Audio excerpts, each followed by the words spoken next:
और एक बीमारी लेकर आई हूँ जिसकी पूर्ण तरह से नॉलेज देने की कोशिश करूंगी। जिस एरिया से बिलोंग करती हूँ, जैसे कि मैम ने बताया पंजाब से, ये एरिया एक ऐसा एरिया है जहाँ पे थायराइड डिजीजेस बहुत ज्यादा हैं। सबसे ज्यादा अगर इंडिया में थायराइड डिजीजेस पाई गई हैं तो वो पंजाब, हिमाचल, हरियाणा और कुछ पार्ट्स ऑफ राजस्थान में पाई जाती हैं। और जो एरिया इस मीटिंग को होल्ड कर रहा है, महाराष्ट्र बात कर सकते हैं हम, पुणे बात कर सकते हैं, वाराणसी बात कर सकते हैं, यहाँ भी थायराइड डिजीजेस हैं, लेकिन टाइप का फर्क है। तो आज सबसे पहले तो हम ये चीजों को समझेंगे कि थायराइड डिजीजेस पहली बात है क्या और फर्क क्या है रीजन वाइज। क्योंकि देखिए, ये हमारी जो इंस्टीट्यूशन हम बात कर सकते हैं, ये जो हमारा इंस्टीट्यूशन है, क्योंकि जब हम हेल्थ कंसल्टेंट बन जाते हैं तो एक इंस्टीट्यूशन का पार्ट बनते हैं। तो ये जो हमारा रीजन है, ये रीजन वाइज बीमारियां किस तरह से बटी हुई हैं, और आपको पता हो कि कहाँ पे आपको कॉल आई है और आपको वहां कौन सी दवाई देनी है। क्योंकि आप पहले, ये नहीं है कि आप पहले चेक करेंगे, देखेंगे और फिर आप देखेंगे कि मेरे को कौन सी दवाई देनी है। और ऐसा नहीं है कि बस पता चला है कि ये थायराइड की डिजीज की बीमारी है तो हम ये दे देंगे। हमें पूर्ण तरह से नॉलेज होनी चाहिए कि उसको क्या बीमारी है, क्या सिम्टम्स आ रहे हैं, और उसी हिसाब से हम उसको मेडिसिन देने की सोचेंगे। तो सबसे पहले मेन फोकस रहेगा मेरा दो बीमारियों पे। थायराइड के अंदर बहुत सारे टाइप्स हैं, लेकिन सारे टाइप्स को फोकस नहीं करेंगे, हम मेनली दो टाइप्स को फोकस करेंगे। सबसे पहले तो थायराइड डिजीजेस होती क्या हैं। थायराइड डिजीजेस वो डिजीजेस हैं जो कि ऑब्वियसली नाम सजेस्ट कर रहा है, एक ग्लैंड होता है हमारे गले के यहाँ, बटरफ्लाई शेप ग्लैंड होता है, और यहाँ से दो हॉर्मोन्स प्रोड्यूस होते हैं। वो जो दो हॉर्मोन्स है वो हमारी पूरी की पूरी बॉडी को कंट्रोल करते हैं। आप गर्म रहते हैं, ठंडे रहते हैं, आप हार्ट बीट कर रहे हो, नहीं कर रहे हो, आप खाना खा रहे हो तो उसको पचा पा रहे हो कि नहीं, ये सब चीजें आपके थायराइड ग्लैंड उसको कंट्रोल करता है। तो ये एक बहुत ही इंपॉर्टेंट ऑर्गन है। और आपने ये सुना होगा अपने आसपास भी, यहाँ जो एरिया है, हर तीसरे लेडी को थायराइड डिजीज है। और अगर हम बढ़ते जाते हैं सेंट्रल इंडिया, साउथ इंडिया, तो हर सेवेंथ लेडी को थायराइड डिजीज है। तो आप देख सकते हैं इसकी तादाद कितनी ज्यादा है। अगर हमारी 130 करोड़ पॉपुलेशन है तो आप उसको कैलकुलेट कर सकते हैं कि इन करोड़ इस बीमारी को आप देख सकते हैं। और सबसे ज्यादा बर्डन है इसका गवर्नमेंट के ऊपर। रीजन क्या है, क्योंकि गवर्नमेंट के पास एलोपैथिक ट्रीटमेंट में अगर हम बात करें तो सिर्फ एक ही मेडिसिन है जो इसको ट्रीट करती है। और सबसे बड़ा कारण क्या है इसका पूरा इलाज ना होने का, क्योंकि वो सिर्फ आर्टिफिशियली हार्मोन पे सेवा कर सकते हैं, उसके अलावा वो कुछ नहीं कर सकते। वो एलोपैथिक ट्रीटमेंट जो है कभी भी इसको 100% क्योर नहीं कर सकता। तो एक बर्डन बन जाता है इकोनॉमी के ऊपर कि एक इंसान को अगर थायरानोम लग गई है, एल्ट्रॉक्सिन लग गई है, तो उसको सारी उम्र वो खानी पड़ती है। चाहे उसकी कॉस्टिंग बहुत ज्यादा नहीं है, लेकिन वो एक बर्डन है इकोनॉमी पे। और बर्डन है हेल्थ पे। रीजन, क्योंकि उसके बहुत सारे साइड इफेक्ट्स हैं, उसको खाने के बाद बहुत सारी बीमारियां बनती हैं। तो हम एक नेचुरोपैथ्स होने की वजह से इस चीज को अपना एक मिशन भी समझ सकते हैं, क्योंकि हमारे पास ऐसी मेडिसिन हैं जिसको हम इस बर्डन को इकोनॉमी के ऊपर भी और हेल्थ के ऊपर भी कम कर सकते हैं। कम किससे हेल्प से कर सकते हैं, हमारे पास जो दवाइयां हैं उसी हेल्प से हम कम कर सकते हैं। अब हम समझेंगे कि आपके पास किस तरह के पेशेंट आएंगे जिनको आपने अपनी मेडिसिन से ट्रीट करना है। मेनली आपके पास दो तरह के पेशेंट आएंगे। या तो उनका थायराइड बड़ा होगा, हाइपरथायरॉयडिज्म जिसे हम बोलते हैं। वो बड़े होने की क्या कंडीशन है, आप जब टेस्ट कराते हैं, और जनरली लोगों में अब अवेयरनेस है, ऐसे पैथोलॉजिकल लैब टेस्ट भी अवेलेबल है, तो लोग अपने आप भी करा लेते हैं। हम तो कराते ही हैं, हम रेकमेंड करते ही हैं जब पेशेंट आता है। लेकिन बहुत सारे पेशेंट हमारे पास ऐसे भी आते हैं जो कि अपने आप टेस्ट करा के आते हैं।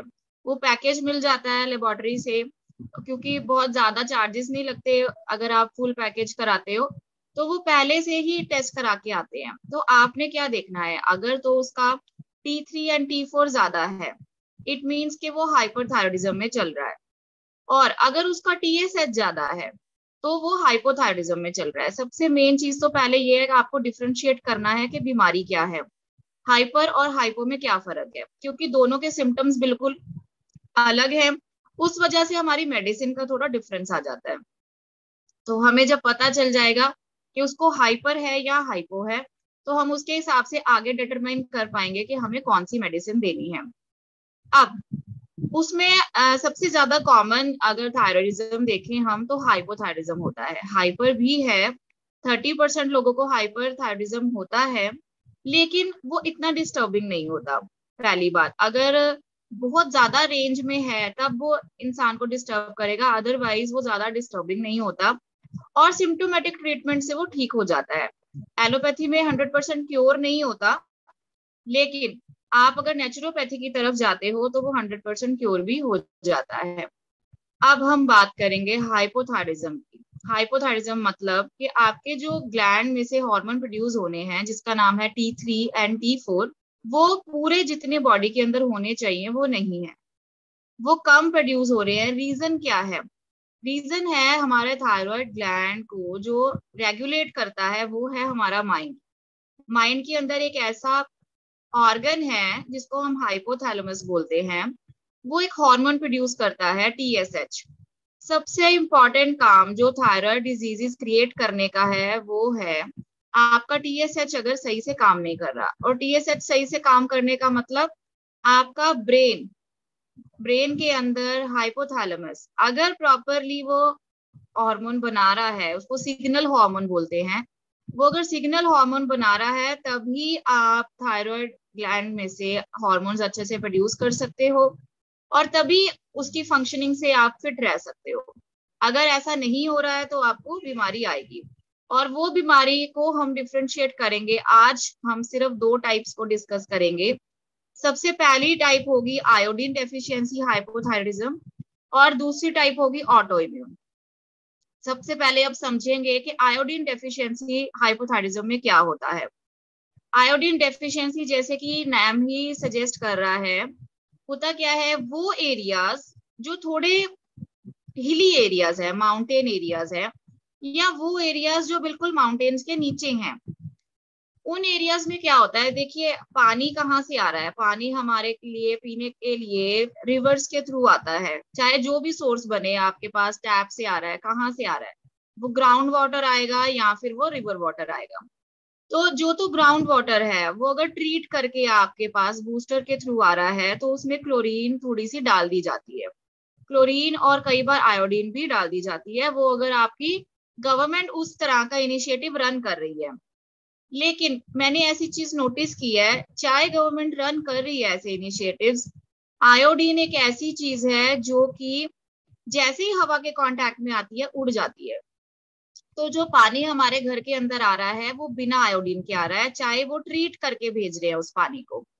तो इस वजह से अगर अगर हम वो पानी पी रहे हैं तो उसमें आयोडीन नहीं होता या बिल्कुल नेग्लिजिबल अमाउंट में होता है, जो हमारी बॉडी को चाहिए उतना नहीं मिल पाता। दूसरा कारण क्या बनता है कि जिनके यहाँ रिवर वाटर आता है, माउंटेन एरिया से रिवर बहती है और नीचे प्लेन एरियाज में चली जाती है बहकर, तो होता क्या है, जो आयोडीन उसके अंदर अपने आप प्रेजेंट था वो सारा बह जाता है, वो माउंटेन से बहकर ग्राउंड्स में चला जाता है और जो हमें पानी मिल रहा है उसमें आयोडीन नहीं रहता। ये एक बड़ा रीजन है कि जितने, जैसे पंजाब को ले लीजिए, हरियाणा ले लीजिए, हिमाचल ले लीजिए, ये ऐसे एरियाज है जहाँ पे माउंटेन्स है आसपास, और हमारे पास जो पानी आता है वो बिल्कुल आयोडीन से निकल के आता है। वो जो आयोडीन है वो बह जाता है पानी के साथ ही और वो हम तक नहीं पहुंच पाता। ऐसे ही एरियाज महाराष्ट्र के अंदर भी हैं, उसके बाद ऐसे ही एरियाज कर्नाटका और बहुत सारे ऐसे एरियाज हैं जहाँ पे, क्योंकि हमारे भारत एक ऐसी जगह है जहाँ पे बहुत माउंटेन्स हैं और उसके हिल्स, उसके फुट स्टेप्स में ही सारे सिटीज बसे हुए हैं, इसलिए ये बीमारी बहुत ज्यादा है। तो इसको एक बहुत सिंपल सा काम करना है। जब भी आपके पास ऐसा कोई पेशेंट आता है, और अगर नहीं भी पेशेंट है, आप कहीं पे HHI की बात करने गए हैं या आप किसी को भी मिलते हैं, तो उसको एक चीज जरूर सजेस्ट करें कि हमारा जो HHI का सॉल्ट आता है, आयोडाइज सॉल्ट आता है जो 22 रुपीज का मिलता है, आप वो सबको सजेस्ट करें क्योंकि वो आयोडाइज्ड नमक है। मानते हैं कि टाटा सॉल्ट भी आयोडाइज्ड है, वो भी आयोडाइज्ड फॉर्म में ही मिल रहा है, लेकिन सबसे बड़ी बात क्या है, उसके अंदर जो नाट्रियम और क्लोराइड की मात्रा है, सबसे मेन बात होती है नाट्रियम की, वो बहुत ज्यादा है। उसकी वजह से क्या होता है, अगर आप ले भी रहे हैं टाटा का सॉल्ट, आपके अंदर नेट्रियम बहुत ज्यादा जाए। नेट्रियम का मतलब होता है जो कंट्रोल करता है आपके बीपी को, आपके ब्लड सर्कुलेशन को, तो वो जो चीजें कंट्रोल कर रही हैं वो बहुत ज्यादा है। इस वजह से जो लोग रेगुलरली टाटा सॉल्ट इस्तेमाल करते हैं उनको बीपी बढ़ने की दिक्कत आती है। लेकिन अगर उसी की जगह पे आप एचएचआई का सॉल्ट रेकमेंड करते हो, आपको आयोडीन तो पूरा मिलेगा ही, जितनी रिक्वायर्ड अमाउंट है आपको वो मिलेगी ही, लेकिन आपका बीपी राइज नहीं करेगा, क्योंकि उसके अंदर नाट्रियम की जितनी डालनी चाहिए, जितनी हमारी बॉडी की रिक्वायरमेंट है उतनी ही है, उसको इंक्रीज करके नहीं डाला गया। तो सबसे पहला काम तो आपका एक वो चीज पूरा कर देगी जो कि हर घर की जरूरत है। तो नमक आप सबको रेकमेंड करेंगे, क्योंकि आयोडीन डेफिशिएंसी की वजह से हाइपोथायरायडिज्म बहुत कॉमन है, तो आपका वो उससे थोड़ा सा बेटर हो जाएगा। लेकिन जिनको अब डेवलप हो चुका है उसके लिए क्या करना है, तो मैं कुछ मेडिसिन सजेस्ट करूंगी और मैं उसका आपको बेसिक्स भी बताऊंगी कि किन केसेस में आपको क्या दे सकते हो। अगर आप वो वैसे रेकमेंड करते हो और प्रॉपर डोजेज के साथ करते हो तो 100% आपको रिजल्ट्स मिलेंगे। तो मैं जस्ट आपके सामने ये हमारी जो प्रोडक्ट बुक है, रेफरेंस के लिए आपके सामने फोटोज रखी हैं, आप पढ़ भी सकते हो इसके ऊपर, लेकिन मैं आपको बताऊंगी भी कि क्या एक्चुअल में चीज है। अब हम बात कर रहे थे आयोडीन डेफिशिएंसी हाइपोथायरायडिज्म के बारे में। तो सबसे पहली चीज तो हमने उनकी डाइट के अंदर क्या चेंज कराया, हमने नमक चेंज करा दिया ताकि आयोडीन डेफिशिएंसी ना रहे।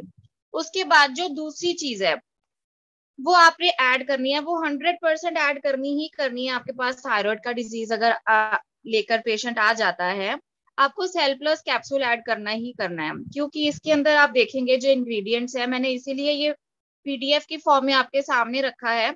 हमें जब तक नॉलेज नहीं होगी कि उसके अंदर डाला क्या गया है, तब तक हम कुछ गेन नहीं कर पाएंगे। हमें नहीं पता होगा तो हम किसी को बता नहीं पाएंगे, और ऐसे ही रैंडमली किसी को रेकमेंड कर देते हैं मेडिसिन, उससे क्या है रिजल्ट्स नहीं आते। तो सेल प्लस कैप्सूल आपको अगर आयोडीन डेफिशिएंसी वाला पेशेंट आता है तब तो देना ही देना है। आपको अगर ऑटो इम्यून वाला पेशेंट आता है उसको भी देना है।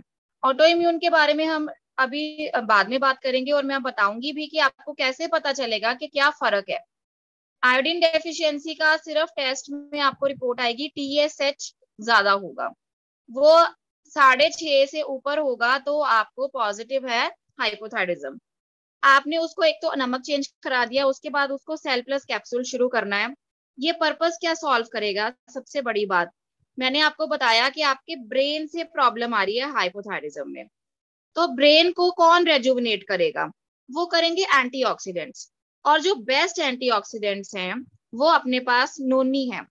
नोनी हो गया, वीट ग्रास हो गया, और स्पिरुलिना। स्पिरुलिना एक ऐसी चीज है जो कि कहीं पे भी सेल्स डैमेज हो रहे हैं उसको वो ठीक कर देता है। तो ये एक ऐसा कॉम्बिनेशन है। और एलोवेरा तो आपको पता ही है, हमारे पास एक ऐसी औषधि है जो कि सारी बीमारियों को ठीक कर सकती है। जैसे कि अभी मैम ने भी बताया, वो भी एलोवेरा से वेट रिड्यूस कर चुके हैं। ये ऐसी चीज है जो कि आपको भी सरप्राइजिंग रिजल्ट देती है। आपने किसी और बीमारी के लिए एलोवेरा दिया होता है, लेकिन आपको पता चलता है कि ये 2-3 बीमारियां और ठीक हो गई। तो ये एक ऐसी चमत्कारी हमारे पास चीज है, और डॉक्टर राम का ये बहुत थैंक्स है कि उन्होंने एक अच्छी क्वालिटी का एलोवेरा हम सबको दिया है। तो इस सेल प्लस की जो कॉम्पोजिशन है रिक्वायर्ड है आपको सिर्फ थायराइड डिजीजेस में नहीं, बहुत सारी और डिजीजेस में भी मैं इसको रेकमेंड करती हूँ, लेकिन आज हम थायराइड डिजीजेस की बात कर रहे हैं, तो सेल प्लस तो आपने देना ही देना है। अब आप देखेंगे कि 60 कैप्सूल्स की पैकिंग है, तो आप इसको ओनली 1 टाइम भी स्टार्ट कर सकते हैं। 2 टाइम्स दे दीजिए जिनका 7.5 से 8 के ऊपर है हाइपोथायरायडिज्म, लेकिन जिनका उससे कम है उनको आप सिर्फ एक कैप्सूल देंगे। और एक चीज जो मैं अभी इसमें सेशन में नहीं ऐड करूंगी, वो हम सबको पता है, अभी बस जस्ट मैं बोल दूंगी, ऑल इज वेल कैप्सूल वो देना ही देना है। वो आपके पास चाहे पेशेंट आए चाहे हेल्दी आए, कोई भी आए, वो तो देना ही देना है। अगर कोई बीमार है तो सुबह शाम देना है, अगर कोई हेल्दी है तो सिर्फ सुबह भी दे सकते हैं। वो तो मेरे को बोलने की जरूरत नहीं है, वो हर किसी को देना है, क्योंकि जो उसने पर्पस सॉल्व करने हैं वो हमारी मेडिसिन को हेल्प करेगा और बेटर वर्किंग करने के लिए। तो ऑल इज वेल कैप्सूल सबको ही देना है। सेल प्लस कैप्सूल आपने 1 देना है, अगर 7.5 से नीचे है, अगर उससे ऊपर जा रहा है तो आपने 2 देने हैं। उसके बाद अगली मेडिसिन जो हमने देनी है वो है 24 आवर फिटनेस। अब कई पेशेंट आपके पास ऐसे आएंगे जो कि 10 से ज्यादा होगा TSH, जिनका 10 से ज्यादा होगा, तो उनमें क्या है, डेफिशिएंसीज आनी शुरू हो जाती हैं। मतलब या तो वो ऑलरेडी मेडिसिन ले रहा होगा एलोपैथी, तो वो थायरोनॉम वगैरह कुछ ले रहा होगा, उसका सबसे बड़ा साइड इफेक्ट क्या है, पहली बात तो वो भूख नहीं लगने देता, भूख नहीं लग रही तो वो खा नहीं रहा प्रॉपर, अगर वो खा नहीं रहा तो जो न्यूट्रिएंट्स बॉडी को चाहिए वो पूरे नहीं हो पाते। दूसरी बात, अगर उसको भूख लग भी रही है तो वो बहुत ज्यादा खाता है लेकिन वो डाइजेस्ट नहीं कर पाता, क्योंकि थायराइड हॉर्मोन्स ने ही डाइजेशन करनी होती है, वो ही स्टिमुलेट करते हैं डाइजेस्टिव हॉर्मोन्स को कि आप जाग जाओ और डाइजेशन कराओ। लेकिन अगर वो डाइजेशन नहीं करा पा रहे क्योंकि हार्मोन नहीं है, तो ऑब्वियसली जितना भी खाया वो वेस्ट है, वो ऐसे ही बाहर निकल जाएगा, उसमें से कुछ एब्जॉर्ब नहीं होता। उसके कारण क्या होगा, आपने देखा होगा कि थायराइड पेशेंट्स के अंदर हेयर फॉल की प्रॉब्लम बहुत ज्यादा हो जाती है, वेट गेन की प्रॉब्लम बहुत ज्यादा होती है, फिर उसके बाद आपने देखा होगा कि ड्राइनेस रहती है स्किन के अंदर, और धीरे धीरे शरीर के अंदर दर्दें आनी शुरू हो जाती हैं। ये रीजंस क्या है, क्योंकि हमारी जो बेसिक चीजें हैं वो यही तो है, हाथ पैर चलते रहे, पेट फिट रहे, पेट जो खा रहे हैं वो पचा दे, ठीक है, क्योंकि हार्ट काम करना बंद नहीं कर सकता। तो जितना भी उसने खाया, जितना भी न्यूट्रिशन उसको मिला, वो सिर्फ जाता है हार्ट की तरफ ताकि वो पंपिंग करता रहे, और वो जाता है ज्यादा से ज्यादा ब्रेन की तरफ कि वो काम करता रहे। और आप देखेंगे कि जैसे जैसे बीमारी पुरानी होती जाएगी, वो ब्रेन भी धीरे धीरे काम करना बंद कर देगा और आपको सिम्टम्स मिलेंगे कि मेमोरी लॉस, उसको ये चीजें याद नहीं रहती, चिड़चिड़ापन रहना, क्योंकि वो हमेशा यही सोच पा रहा है कि मुझे कुछ याद नहीं रह रहा, या मेरी बॉडी पहले कितनी चलती थी अब मेरी चल नहीं पा रही, मैं काम नहीं कर पा रहा। इस तरह से उसको सिम्टम्स जब फील होते हैं तो वो इरिटेबल होने लग जाता है। तो ये सारे सिम्टम्स जब उसको 1 साल हो गया, 2 साल हो गया, या इवन वो बहुत हाई TSH लेवल पे चल रहा है, तो उसकी क्या जो थायरोनॉम की डोज चल रही होगी वो 100 mg 150 mg चल रही होगी, तो वो जो पेशेंट है, ये दोनों कंडीशंस में आपको 24 आवर फिटनेस कैप्सूल साथ में देना ही देना है। रीजन क्या है, इसके अंदर जो इंग्रेडिएंट्स डाले गए हैं, अगर आप देखिए तो इनका हर एक का पर्पस अलग है। किसी में से आयोडीन मिल रहा है, किसी में से कैल्शियम मिल रहा है, फिर आयरन मिलेगा, फिर विटामिन B6 मिलेगा, B12 मिलेगा, इस तरह से हर एक इंग्रेडिएंट का अलग पर्पस है। इसको कॉम्बिनेशन बनाकर एक ही कैप्सूल के अंदर फिट कर दिया गया है। इसका ऑल्टरनेट आप ये भी कर सकते हो कि जो हमारे मेन एंड विमेन मल्टीविटामिन आते हैं, आप वो भी दे सकते हो अगर आप न्यूट्रासूटिकल की तरफ जाना चाहते हो। लेकिन अगर आपके पास कोई आयुर्वेदिक ट्रीटमेंट कराने के लिए आ ही गया है, तो आप उसको वो मल्टीविटामिन की जगह ये भी दे सकते हो, आपका दोनों पर्पज सॉल्व हो जाएंगे। लेकिन अगर कोई नेचुरोपैथी की तरफ, जैसे कि मैं एक होम्योपैथिक डॉक्टर हूँ, तो मेरे पास क्या है, मैं अपनी होम्योपैथिक ट्रीटमेंट भी देती हूँ, तो मैं क्या करती हूँ, उसके साथ 24 आवर फिटनेस की जगह पे मैं मल्टीविटामिन दे देती हूँ। दोनों का पर्पस सेम ही है, ये आपको सुबह शाम देनी पड़ेगी। जो 24 आवर फिटनेस है, जो मल्टीविटामिन है वो आपको दिन में एक देनी पड़ेगी, कॉस्टिंग दोनों की सेम पड़ जाएगी। तो वो आपने देखना है कि आपके पास आयुर्वेदिक ट्रीटमेंट करा रहा है या कौन सा ट्रीटमेंट करा रहा है। सेकेंड चीज क्लियर हो गई, किसको देनी है, कितनी देनी है और किन कंडीशंस में देनी है। उसके बाद अगली चीज के ऊपर हम बात करेंगे, ये प्राइमरी इंग्रेडिएंट है नोनी प्रीमियम जूस, ये प्राइमरी इंग्रेडिएंट है जिसने की थायराइड को ठीक करना है। आपका हाइपर में चल रहा है, आपका हाइपो में चल रहा है, आयोडीन डेफिशिएंसी वाला है, ऑटो इम्यून वाला है, कोई सा भी थायराइड डिजीज लेकर आ गया आपके पास पेशेंट, आपने उसको नोनी जूस देना ही देना है। इसका रीजन क्या है हम इसको समझेंगे। नोनी आपको पता है, क्योंकि जो लोग पुराने हैं HHI के अंदर उन सबको पता है कि नोनी एक ऐसी चीज है जो कि एंटीऑक्सीडेंट का काम करती है। एंटीऑक्सीडेंट करता क्या है, बॉडी के अंदर जितने भी बुरे रेडिकल्स हैं उसको किल करके बॉडी से निकाल देते हैं। अब हो क्या रहा है, हम इस बीमारी को समझेंगे। मैंने आपको बताया कि हमारे ब्रेन के अंदर हाइपोथैलेमस है, जहां पे एक हार्मोन प्रोड्यूस होता है जिसको TSH बोलते हैं। और वो कम क्यों प्रोड्यूस हो रहा है? बॉडी के अंदर गलत सिग्नल्स जा रहे हैं।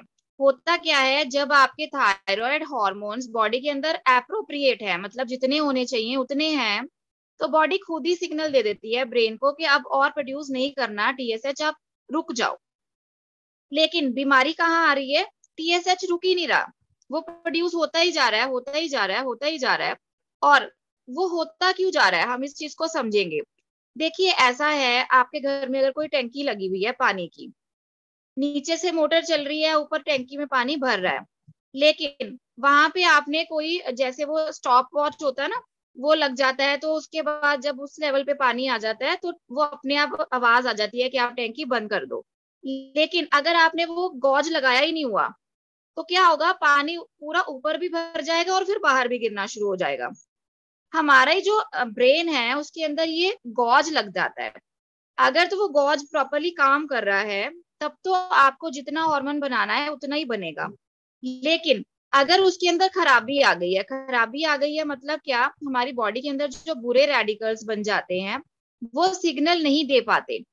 वो उसको क्या करते हैं, जैसे मान लीजिए आजकल क्या चल रहा है, 5G की टेस्टिंग चल रही थी, तो 5G की टेस्टिंग चलने की वजह से क्या हुआ, आपके 4G नेटवर्क में भी दिक्कत आ रही है, आपके सिग्नल नहीं लगते फोन के। रीजन क्या है? क्योंकि 4G और 5G बीच में आपस में लड़ रहे हैं, और उससे क्या हो रहा है, 5G तो अभी किसी के पास आया नहीं है, और 4G के भी सिग्नल नहीं मिल रहे। यही सेम चीज हमारी बॉडी के अंदर होती है। हमारी बॉडी के अंदर सिर्फ जो चीजें चाहिए वही होनी चाहिए थी, कि हार्मोन है, हार्मोन सिग्नल दे दे कि अब बंद कर दो, अब खोल दो, अब बनाना शुरू कर दो। लेकिन जो बुरे रेडिकल्स हमारी बॉडी के अंदर आ जाते हैं, वो सिग्नल को इंटरप्ट कर देते हैं, और बॉडी को पता ही नहीं चलता कि कितना प्रोड्यूस करना है। तो नोनी ने ये काम करना है कि जो फ्री रेडिकल्स बने हुए हैं, पहले तो उसको रिलीज कर देगा बॉडी से बाहर। तो जो इन्फॉर्मेशन रॉन्ग आ रही थी उसको क्लियर कर देंगे। तो जो हमारे माइंड से TSH ज्यादा बनता ही जा रहा था, बनता ही जा रहा था, आउटफ्लो हो गया, वो स्टॉप हो जाएगा। एक बार वो स्टॉप हो गया तो आपका जो हाइपो वाला थायराइड है वो क्लियर हो जाएगा। आप देखेंगे कि नोनी प्रीमियम जूस के अंदर कुछ इंग्रेडिएंट्स और एक्स्ट्रा डाले गए हैं। उसका पर्पस क्या है? क्योंकि जब किसी को भी थायराइड डिजीजेस हो जाती हैं, तो उसका सबसे मेन जो सिम्टम आता है, और कई बार तो पेशेंट आते ही उस वजह से है कि वेट गेन हो गया। वेट गेन होता क्यों है? क्योंकि मैंने जैसे कि आपको बताया, ये हार्मोन डाइजेस्टिव हार्मोन्स को कंट्रोल करता है। जब आपकी डाइजेशन ही स्लो हो जाती है, तो जो आप खा रहे हो बॉडी के अंदर ही पड़ा रहता है, और धीरे धीरे डेपोजिशन होनी शुरू हो जाती है, मोटापा आ जाता है। तो इस नोनी जूस के अंदर भी हमने ग्रीन टी डाली हुई है। ग्रीन टी एक्सट्रैक्ट क्या करता है, आपकी मेटाबॉलिज्म को इंक्रीज करता है, जिससे क्या होगा कि जो फैट जम रहा है, जो बॉडी के अंदर डेपोजिशंस हो रही हैं, वो भी सारी बाहर निकलनी शुरू हो जाएंगी। देखो, एक चीज का ध्यान रखना है, जब भी आपके पास कोई पेशेंट आता है और वो वेट गेन के लिए आता है, कि उसको थायराइड डिजीज है प्लस वेट गेन है, आपने उसको फर्स्ट मीटिंग से ही सजेस्ट करना है कि उसको वर्कआउट शुरू ही करना पड़ेगा। अगर वो सोचे कि सिर्फ मेडिसिन से ही उसका ठीक हो जाएगा, नहीं होगा, वर्कआउट करना ही पड़ेगा। क्योंकि जब तक हम वर्कआउट करेंगे, तो जितने भी बैड रेडिकल्स हैं हमारी बॉडी से वो निकलेंगे, ऑक्सीजन लेवल हमारी बॉडी का इंक्रीज होगा, हमारे ब्रेन के अंदर जो ऑक्सीजन नहीं पहुंच पा रही थी वो बेटर होगी। तो ये सारी चीजें वर्कआउट से भी मिलेंगी। और आप जैसे कि आप आज दिखाया ही है मैम ने, उनके पास मैग्नेटिक मैट्रेस आ चुके हैं, 3 3 उनके घर के अंदर है। ये भी एक बहुत बेस्ट सोर्स है, आप ये भी रेकमेंड कर सकते हो, क्योंकि इससे सर्कुलेशन प्लस ऑक्सीजन लेवल सारा कुछ ही इंक्रीज होगा। तो ये भी आप रेकमेंड कर सकते हैं। उसके बाद जो अगले, नोनी के इतने ज्यादा फायदे हैं कि अगर आप इसके ऊपर बोलने लगे तो फुल डे भी बोल सकते हैं, और तब भी इसके फंक्शंस खत्म नहीं होंगे। लेकिन आप इसको इस तरह से समझें कि अगर कोई भी थायराइड डिजीजेस वाला पेशेंट आ गया, तो आपने उसको नोनी 100% देना ही देना है। रीजन क्या है, ये जितने भी सिम्टम्स लेके आएंगे ना, वो सारे के सारे इससे कवर होते हैं। आप, वो उसको हेयर फॉल हो रहा है तो भी कवर हो जाएगा, बॉडी में ड्राइनेस आ रही है वो भी कवर हो जाएगी, कॉन्स्टिपेशन रह रही है वो भी कवर हो जाएगी, और डलनेस आ रही है, नींद ज्यादा आती है, या उसको थकान रहती है, बॉडी के अंदर पेन है, ये सारा कुछ कवर होगा इसी से। इसलिए आपको नोनी जूस देना ही देना है। उसके बाद अगला प्रोडक्ट के बारे में मैं बात करूंगी। अब आपने सॉर्टिंग करनी है। जो पहले मैंने 3 प्रोडक्ट बताए हैं वो 100% सबको देने पड़ेंगे अगर आपको रिजल्ट लेने हैं। हमेशा एक कॉम्बो बना के आपने देना है पेशेंट को, और उनको स्टार्टिंग में ही बता देना है कि आपका कितने मंथ ट्रीटमेंट चलेगा और क्या पैकेज बनेगा, ताकि पेशेंट मेंटली प्रिपेयर रहे कि उसके इतने पैसे लगेंगे, उसको इतने महीने खाना है। उसको कंपैरिजन करके दिखाइए कि आपको थायरोनॉर्म सारी उम्र खानी है, उसके इतने चार्जेस हैं। उसके बाद थायरोनॉर्म के जो प्रॉब्लम्स है, उस जो साइड इफेक्ट्स आ रहे हैं उसको ठीक करने में आपका जो खर्चा लगेगा उसके इतने चार्जेस हैं। और आपको 100% क्योर करने वाली जो मेडिसिन हम देंगे वो आपको हो सकता है 1.5 साल खानी पड़े, 1 साल, वो केस टू केस वेरी करता है। आपको इतनी देर खानी पड़े और आपको इतने पैसे लगेंगे। तो जब हम कंपैरिजन करके दिखा देते हैं तो वो आपके पास पूरा पैकेज भी लेंगे, आपसे पूरा ट्रीटमेंट भी लेंगे और आपको रिजल्ट्स भी देंगे। तो आपका भी नाम अच्छा बनेगा और उसको भी आराम आ जाएगा। तो दोनों पर्पस सॉल्व होंगे। इसको अगर हम तरीके से करेंगे तो 100% आपके पेशेंट ठीक होंगे। ये जो अगली मेडिसिन के बारे में बात करते हैं, ये आपने उन केसेस में देनी है जहां पे एक तो बहुत साल हो गए उसको दवाई खाते हुए, थायरोनॉम बहुत साल हो गए उसको खाते हुए। दूसरा, जिसके पास स्ट्रेस की हिस्ट्री रह रही है, क्योंकि थायराइड डिजीज स्ट्रेस की हिस्ट्री की वजह से आते हैं। जैसे कि मैंने आपको बताया कि 2 तरह के थायराइड डिजीजेस होते हैं। एक तो आयोडीन डेफिशिएंसी वाले होते हैं, उसमें तो वो तीनों दवाइयां देनी ही देनी है। अब जो एक टाइप है ऑटो इम्यून डिजीज वाली, ऑटो इम्यून डिजीज का मतलब हमारी बॉडी के सेल्स हमारी ही बॉडी के सेल्स को खा रहे हैं। तो अगर हमारी बॉडी के सेल्स हमारी बॉडी को खा रहे हैं, इट मीन्स क्या है कि उसको नॉलेज नहीं आ रही कि ये तो मेरी बॉडी का ही सेल है, आर्टिफिशियल थोड़ी है। तो उसको नॉलेज नहीं आ रही, उस वजह से नुकसान हो रहा है। इसके लिए आपको टेस्ट जो कराना पड़ेगा वो होता है anti TPO. Anti TPO test कराना पड़ेगा आपको, ताकि आपको पता चल जाए कि उसको ऑटो इम्यून हाइपोथायरिज्म है या नहीं है। अगर उसको ऑटो इम्यून हाइपोथायरिज्म है तो उसमें आप डे एंड नाइट कैप्सूल साथ में स्टार्ट करेंगे। और मैं और भी 2 चीजें बताऊंगी जो आपको देनी होंगी। आप उसको day and night capsule start करेंगे। आप देखिए, जिसको स्ट्रेस की हिस्ट्री से थायराइड हुआ है उसको ऑब्वियसली ऑटो इम्यून वाला ही होगा, क्योंकि स्ट्रेस एक बहुत बड़ा रीजन है जो कि बीमारियों की जड़ है।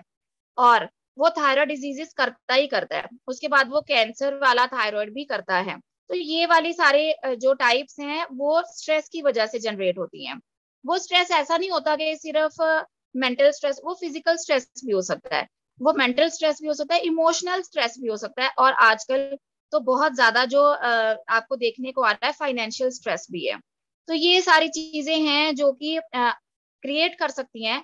उसमें आपने डे एंड नाइट कैप्सूल साथ में देना है। रात को 2 कैप्सूल दे दो सोने से पहले दूध के साथ। तो आप ये अगर साथ में देते हैं तो आपको रिजल्ट्स आएंगे। जो एक तो ऑटो इम्यून डिजीजेस में, दूसरा जो स्ट्रेस से क्रिएट हुआ थायराइडिज्म। उसके बाद हम अगली मेडिसिन के ऊपर बात करेंगे। आपने देखा होगा कई पेशेंट्स तो इस वजह से आते हैं उनको पता ही नहीं कि उनको थायराइड डिजीज है। होता क्या है, मेंस्ट्रुअल साइकिल मतलब कि पीरियड्स जो होते हैं वो हर महीने होने ही है, और अगर नहीं हो रहे तब किसी को पता चलता है कि मेरे को कोई बीमारी है। वो कभी तो टेस्ट भी नहीं कराते। ऐसे भी एरियाज है जहाँ पे लेबोरेटरीज भी नहीं है। हम तो मेट्रोज में बैठे हैं इसलिए यहाँ पे सब कुछ अवेलेबल है। ऐसे इंटीरियर में ऐसे गांव है, ऐसी जगह है, तो आपको वो टेस्ट भी नहीं कराते। उनको कहाँ दिक्कत आएगी, कहाँ वो सोचेंगे कि मुझे कुछ है तो नहीं, जब लेडीज के अंदर डेट उस टाइम पे नहीं आई। तो उनमें क्या है, आपने उसको सेल प्लस देना है, उसको नोनी जूस देना है, 24 आवर फिटनेस देना है, और साथ में उसको आपने lady fine capsule and syrup शुरू करना है। ये बेटर होगा कि आप दोनों चीजें साथ में शुरू करें। रीजन क्या है, थोड़ा सा मेडिसिन का इसके अंदर फर्क है। तो आप ऐसा कर सकते हैं कि एक टाइम कैप्सूल और एक टाइम सिरप शुरू कर सकते हैं। बाकी कंडीशन के ऊपर डिपेंड करता है। हो सकता है उसको काफी महीनों से ही डेट ना आ रही हो, तो फिर आपको इसकी डोज ज्यादा देनी पड़ेगी। तो आप क्या करेंगे कि सबसे पहले, क्योंकि बर्डन भी नहीं डालना है पेशेंट के ऊपर, फाइनेंशियल बर्डन भी नहीं डालना है, और क्योंकि बहुत ज्यादा दवाइयां हो जाती हैं तो क्या होगा, वो मिस करेगा। और अगर पेशेंट मिस करके दवाई खा रहा है तो आपको रिजल्ट्स नहीं आएंगे। तो हमेशा उस हिसाब से ही दवाई दो कि वो खा भी पाए। तो आप क्या करेंगे कि पहले उसकी समस्या कहाँ आ रही है, वो डेट को ठीक करना चाहता है, तो आप पहले उसको ही ठीक करो। आप सिर्फ 24 आवर फिटनेस देके साथ में लेडीफाइन कैप्सूल और सिरप दे दो। जब उसकी डेट रेगुलेट हो जाए, बताना उसको यही है कि आपका कोर्स चलेगा जिसमें पहले आपको ये, बाद में ये, बाद में ये देनी है, तो आपने छोड़ना नहीं है बीच में। तो जब उसको आप एक बार डेट ठीक कर दोगे, उसके बाद आप उसको नोनी और ये सब शुरू कर सकते हो, ठीक है। उसके बाद इसकी डोजेज पता ही है, 1 से 2 कैप्सूल अगर बहुत ज्यादा है, और नहीं तो आप क्या करिए कि 10 ml लेडीफाइन सिरप 2 टाइम दे दीजिए और लेडीफाइन कैप्सूल सुबह शाम दे दीजिए। अगर बहुत ज्यादा प्रॉब्लम आ रही है तो इसकी डोज को डबल करना पड़ेगा। वो आप पूछ भी सकते हो कभी भी कॉल करके कि किस हिसाब से डोज देनी है। नंबर आप शिंदे सर से भी ले सकते हो, और मैं एक बार वर्बली भी बता देती हूँ, 9780615923, ये मेरा कांटेक्ट नंबर है। चैट बॉक्स में डॉक्टर आसावरी या शिंदे सर डाल सकते हैं ताकि सबके पास वो आ जाए। उसके बाद अगली मेडिसिन के ऊपर बात करते हैं। ये अब जैसे कि मैंने आपको बताया कि वेट गेन की प्रॉब्लम बहुत ज्यादा आती है जब आपको हाइपोथायराइडिज्म बीमारी हो जाती है। तो उसके लिए हमें slim and smart capsule, slim and T, noni juice, ये एक ऐसा कॉम्बिनेशन है जो कि देना होता है।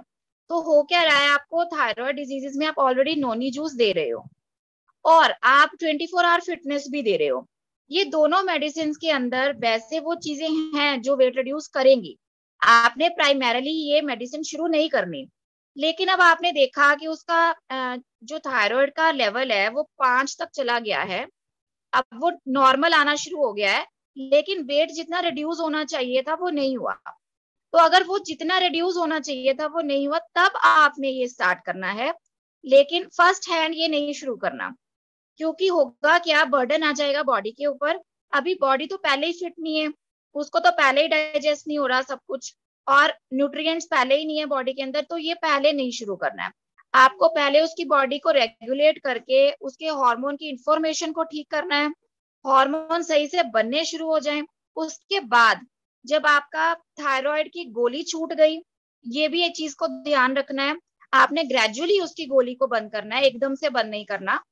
आपने ग्रेजुअली उसको बंद करना है, टेस्ट करा के एवरी मंथ या हर 1.5 महीने में आप टेस्ट कराइए, और आप उसको गोली को धीरे धीरे छुड़वाइए। अगर वो जितने mg भी ले रहा है, 100 ले रहा है, तो 50 पहले 75 कीजिए, 50 कीजिए, 25 कीजिए, 12.5 कीजिए, फिर उसको बंद कराइए। तो अगर आपने वो बंद करा दी है, थायरोनॉर्म बंद हो गई, 1 महीना हो गया, और उसके बाद भी उसका वेट रिड्यूस जितना होना चाहिए नहीं हो रहा, तब आप उसको ये मेडिसिन स्टार्ट कर सकते हैं। उसके बाद अगली मेडिसिन जो मैं बात कर रही थी वो है 2x स्टेम सेल सिरप।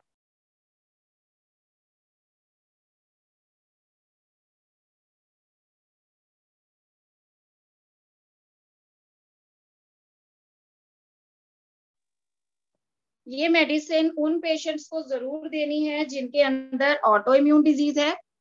आपने टेस्ट करा लिया, एंटी टीपीओस का पॉजिटिव आ गया, तो उन पेशेंट्स में आपने जो हमारा ट्रीटमेंट मैंने बना के दिया है कि ये तो देना ही है, उसके साथ आप जरूर 2x स्टेम सेल सिरप दे। क्योंकि इसका पर्पस क्या होगा, ये ऑटो इम्यून डिजीजेस को ठीक करता है।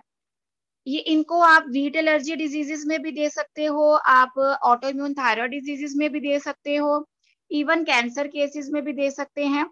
इसके बहुत सारे अच्छे अच्छे फंक्शंस हैं। ये एक एंटीऑक्सीडेंट का काम भी करता है, और ये ऐसी बीमारियों को ठीक करता है जो कि जिसका इलाज ना तो एलोपैथी में है और ना कहीं और मिला है। तो हमारे पास एक बहुत ही बढ़िया कॉम्बिनेशन है जो कि अच्छे रिजल्ट्स देता है, और ऑटो इम्यून डिजीजेस में इसके बहुत अच्छे रिजल्ट्स मिल रहे हैं हमें।